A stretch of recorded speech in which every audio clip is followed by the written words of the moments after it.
What? Just today. Hey, knock it off. Don't tick me off right now.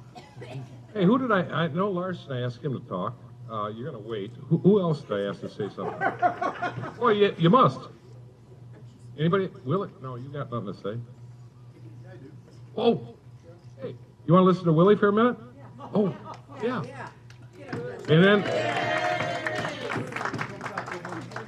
It's okay, I didn't bring the right name. Free Willie. I thought we were later. Huh? Well, this is impromptu. They seem engaged, friendly. You want the girly glasses? Want the lights up? I look better in the dark. He's old. No lights up. I look better in the dark. Anybody here know Walt before 1959? Before 59? There's about 1, 2, 3, 4. I've known Walt. I knew Walt since 1959-60 school year because when he graduated from Hillsdale College, he taught at Blissfield, Michigan, where I was a junior in high school. He was my assistant football coach and varsity baseball coach for my junior and senior years. So I've known Walt for 60 years. Man, that's a long time. You know, Walt was pretty competitive. We didn't like him as an assistant football coach, I'll tell you that. He was one mean son of a gun. When I graduated in 61, he left West Bloomfield. I don't think he's run out of town, but he left. He's only there for 2 years, probably didn't make enough money.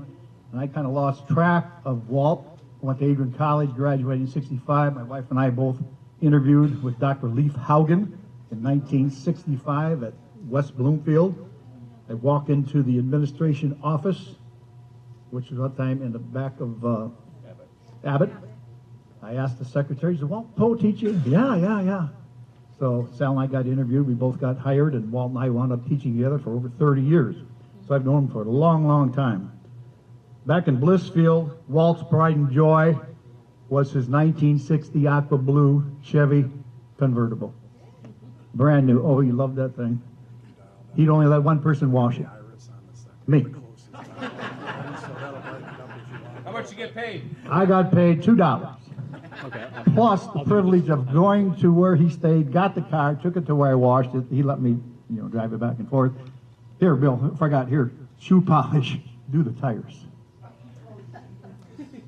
But he paid me $2, and I got to drive his car. Like in Traverse City, they say for teachers, the view of the bay is part of the pay. Well, I got to drive his car, so that's part of the pay.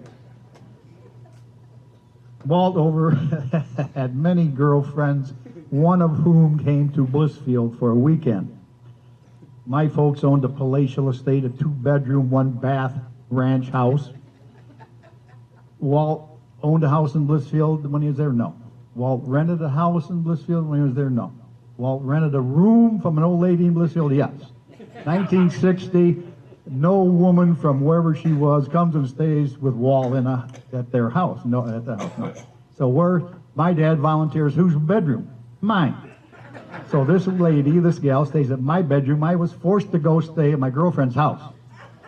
I don't think my parents ever found out that her parents were gone that weekend. Lucky for me. Checkers and all that stuff.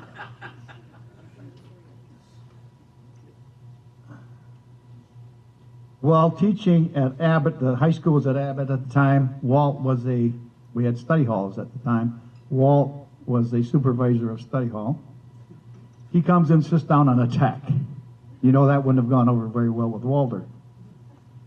Abbott's kind of an L shape. He's I think was in a library with binoculars. Before the next day study hall session started, he's going to catch the kid who put this tack on us. He's in the binoculars looking into the study hall. I can't remember, it's too long ago if he ever caught the kid, but that was so funny. That's a great study hall incident.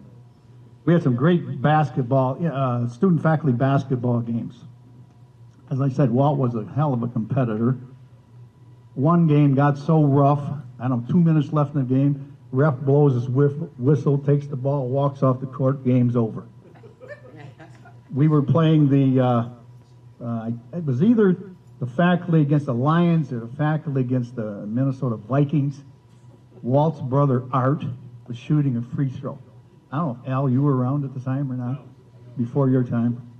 Somebody comes up behind Art at the free throw line, pulls his shorts down. That did not go over well with Art standing there with his jockstrap on. Art and Walt both leave the floor. Baseball trips. Last day of school, Walt would show up with his motorhome in the parking lot.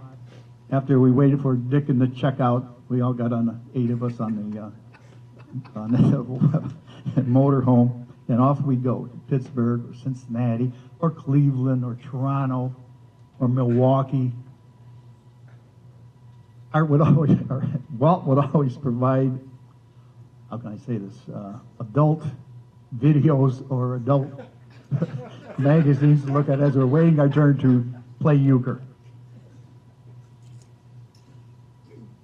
He would drive that motor down, I don't care what city we're in, man, he'd weave in and out, he'd park that thing all over the place. He was great. Nobody else would drive it.